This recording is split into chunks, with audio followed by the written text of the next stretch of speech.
For the hard heart does not receive, it cannot be penetrated. And what he says is Israel was in the wilderness, and because of the hardness of their hearts, they rebelled and tested and tried me and proved me after many things that they had saw me do for them. As a matter of fact, they were the ones who cried unto me to come and get them out of bondage. And when I come to get them out of bondage, take them into the desert, they now begin to complain and murmur about me doing something when they wanted to really get out themselves. It's sort of like some of us sometimes. We ask God to help us to get out of stuff. Then when he gets us out of stuff and puts us in a place, we get to murmuring and complaining about why are we here.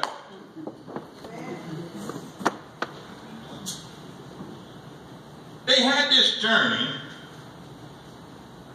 and as soon as they started on this journey to where God was taking them to a land he had promised, soon as they started on the journey, the first thing they complained about was the conditions around. They left Egypt, where they had all the pampas, the gold, the silver, and everything, and then come out into the desert where we have no resources whatsoever. And they get to complaining about what we don't have. It's sort of like when you ask God to get you out of sin, because you know what sin looks like. Sin is always pretty. It always has everything. You know. I'm jumping up and down every Friday night, partying like a dog. You know what I mean? Because that's the way it is. We just party in the night. Sin. We love. And as soon as he gets you out, Lord, you start complaining. They complained about what they had to eat. It was better in Egypt. At least they talking about we had fish and leeks and melons and everything like that. I mean, if you just want to go back to Egypt for a fish fry, go right on. But out in the desert, God had to take care of them. And the reason he puts them in a desert is because in the desert there is some things that will help dry out some of the stuff that's in you. And then when you get dried out, he replaces everything with his spiritual goodness. All right. He's saying they complained about who should be preaching. Because, you know, he had got him all kinds of preachers to preach to him out there. And then there was two preachers who they didn't have named, and everybody complaining about who should be preaching. They shouldn't be preaching. All like in the church. Everybody complains about who should be preaching. Whoever God puts to preach, whoever puts the word out, you ought to encourage him because he's giving you the words of life. But everybody has their special individual, almost like Paul. And then Paul said, look, some of you fussing about Apollos, some of you fussing about Peter, some of you fussing about me. Listen, I ain't do nothing for neither of you. It is Christ who's done it all.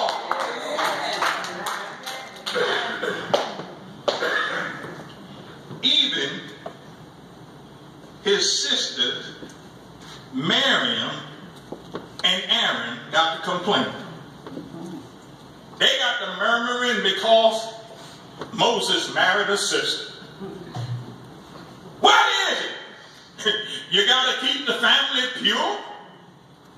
They got to complaining about Moses marrying a Cush. And then therefore the Lord had to visit them and said, if I speak to you, I will let you know things that you need to know, but because I ain't spoke to you, I'm going to have to do something with you. And he struck the both struck Miriam with leprosy and put her outside against the Lord, against the things that he was doing. They kept murmuring all the time, and then all of a sudden, God told them, I'm going to get you into the promised land. He had a land already for them, a land of milk and honey, a land where they will have a lot of things that they need that they don't have in the desert. No resources, no fruit, no nothing, no stores, no markets, no nothing that they could do. But when they get to them, this is a land where I promise you, where you will have safety, where you will have your rest. I promise you. He said, I will get you to this land.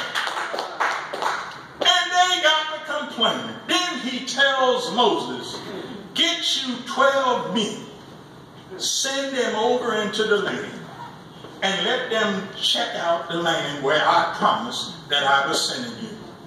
And when they came back, 2 of them came back with a good report.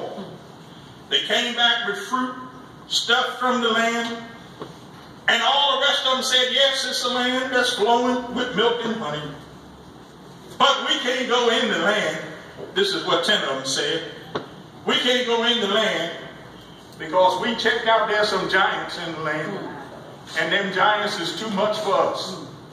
And they're not going to help us. They're going to hurt us. They're going to harm us. And therefore we will not go in. And they caused all of the congregation to rebel against God about going into the land. As a matter of fact, they all jumped up and said, let's all go back to Egypt. Let's go back to where we used to be. Let's go back to what we came from. Let's go back to oppression. Let's go back to hurt. Let's go back to them laying the whip on our back. Let's go back to all of that. God had brought them out, and now they want to go back because they're afraid.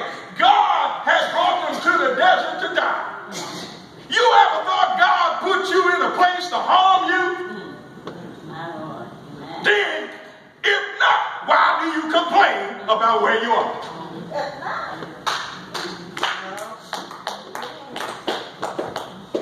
You get to complaining about everything because you believe God ought to do things the way you want them to be done. But God knows what he's doing with all of us is to help to grow us, to help to clean us, to help to make us more like him. He knows what we need. If you knew, you do it yourself. But every time you do it, you mess up. And God said, won't you let me do what I need to do? All I need you to do is, when you hear my voice, harden not your heart. And do not doubt what I say, but follow the things that I ask you to do, and you shall enter into my rest. They fought against God, and God told them, I am so angry with them, and since they treat me like this, I'm going to treat them the same way. And therefore, I'm going to let them die in the wilderness. They shall not enter into my rest, because they hardened their hearts against me, and they fought against me. They didn't trust me. They did not even have faith in me. But they had faith in other things. And therefore, all of them who felt this way, only their children shall go into the promised land. Their carcasses will die in the wilderness. Is God that cruel? No. Because the rest is up to you. Yes.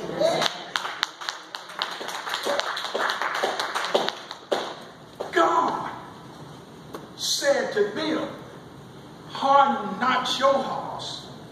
Then he turns to us in this day of Christ, because that rest means some sort of salvation. Canaan was a land where they would go. That's sort of like they being saved, being delivered. Because salvation is actually deliverance. God is delivering us from hurt, harm, danger, problems, and trouble.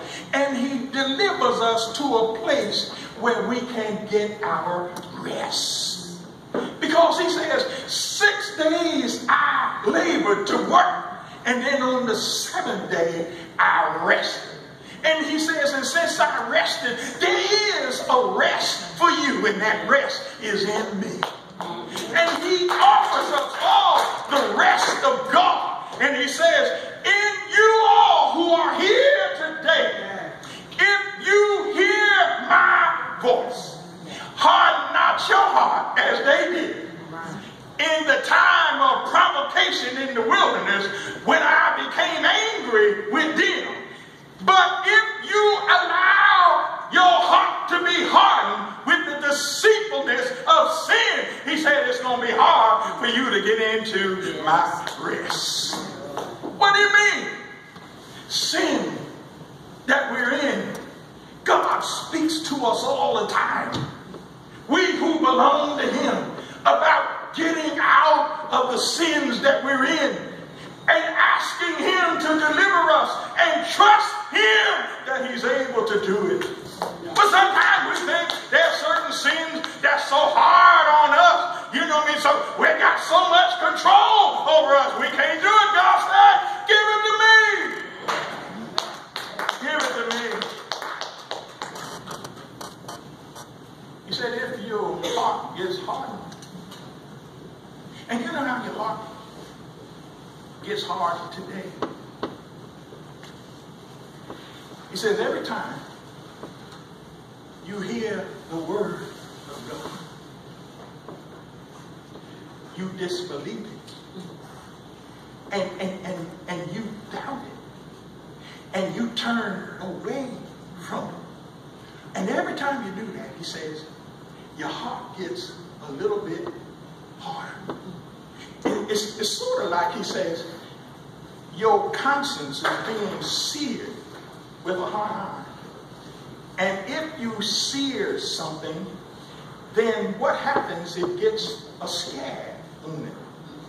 And a scab is there because a scab is there so that you will not feel the sensitivity of the wound. And when it hits that scab, because the scab hardens up.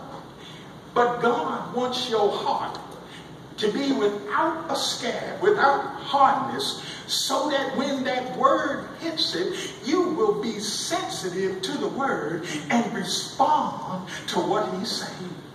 Because if you get a scab, you will not respond. You will turn away. And the more you turn away, the harder your heart will get. And when your heart gets so hard that it will not be penetrated, sometimes when God comes to get you, he has to break you down. So today he said, if you hear my voice, harden not your heart, as they did in the day of provocation because of the sin that's in your life.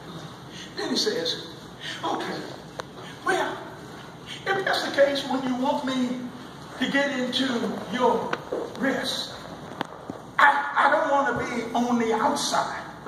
I really want to be on the inside because I don't want to die in the wilderness. I don't want to be, my clock is being left out when everybody else is in him having a wonderful rest. How do I do these things? And the Lord said, well, I'll tell you how you're doing. He said, the first thing that I need you to do, chapter 11.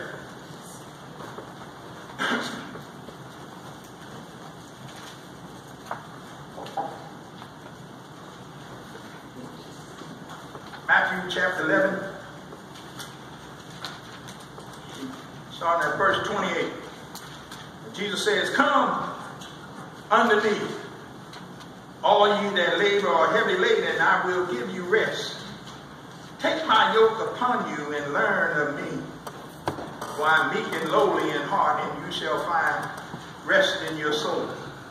For my yoke is easy, and my burden is light. First thing I want to let you know is Jesus. Jesus here is inviting us. He's giving us an invitation. Now, and notice the invitation. Come today if you hear my voice. Come. Harden not your heart. Jesus is giving the invitation.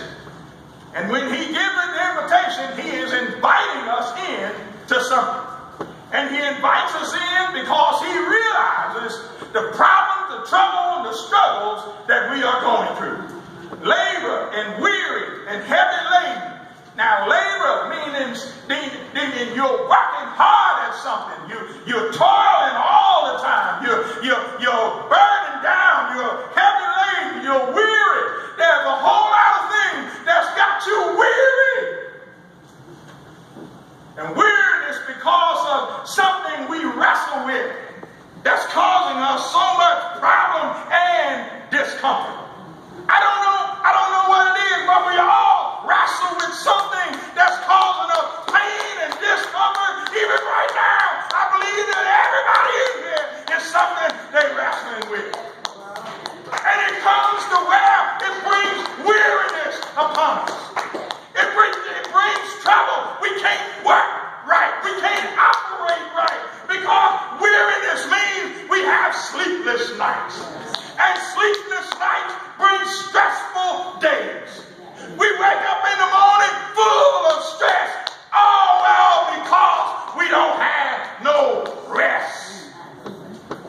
No rest.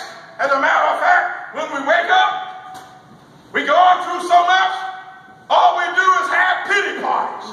And nobody at the party but us. I tell you, having stressful days is not nothing that you can put up with all the time. Stressful days will wear you out. Laden with sin. Sin that keeps knocking at your door or calling you on the phone at night. Some disobedient child you have to keep paying out money for. Weariness, burden down. Some husband who won't lead and some wives who won't follow. Causes problems in the home. Always fussing and fighting and carrying on. Church folks scandalizing your name. And responsible for some of the lies that they have been told about you. Weariness. You can't give to the Lord because you're giving all to your creditors. Weariness. House payment. 3 months in the rear. You're about to become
Because listen what he said.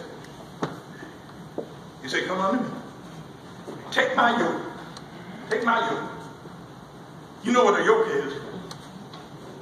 A yoke is this old thing that they put on two animals, let's say cows or horses or oxen, bulls. They put this yoke on them so that they can work or move together. Not one going one way, but that they would work together. He said, take my yoke. And that yoke means I'm binding something together.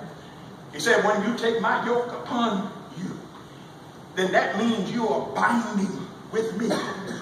And we are working together. I'm pulling with you. He said, and not only that, he says, my yoke is easy. It's not nothing hard. It is easy.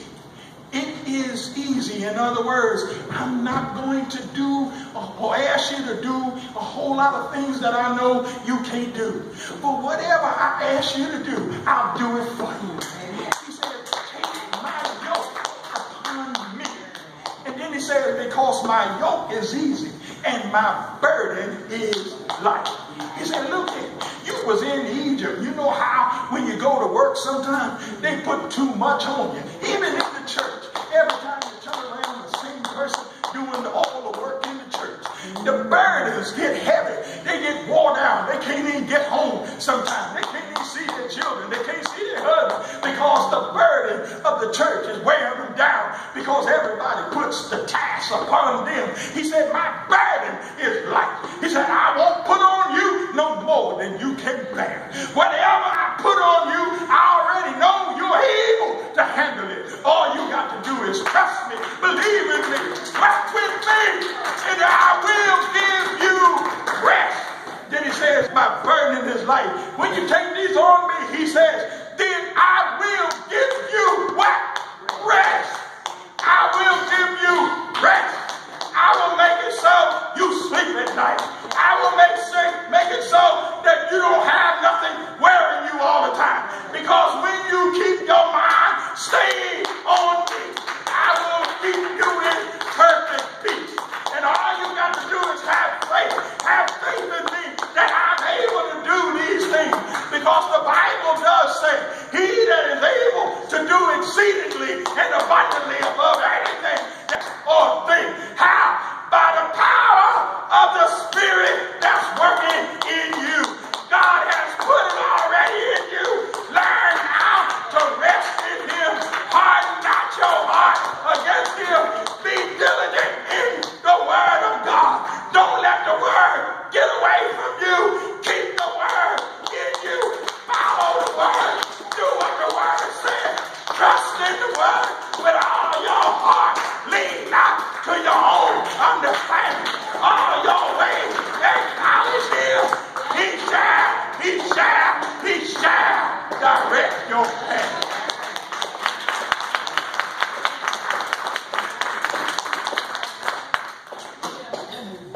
But the rest is up to you. He has made all the provisions, and all you have to do is enter into his rest. Whether it's by salvation or whether it's by getting yourself back in the word of God and then allow the word to govern your heart. The rest that he offers is up to you. So if you hear his voice today, harden not your heart as they did in the days of provocation, where he just gave up on them and allowed them to have their own way. We won't want our own way. We want God's way, because his way leads us to greater and better things. The land of milk and honey, the land of promise for my soul, for my family, for my loved ones. means rest in the Lord. Amen. Amen.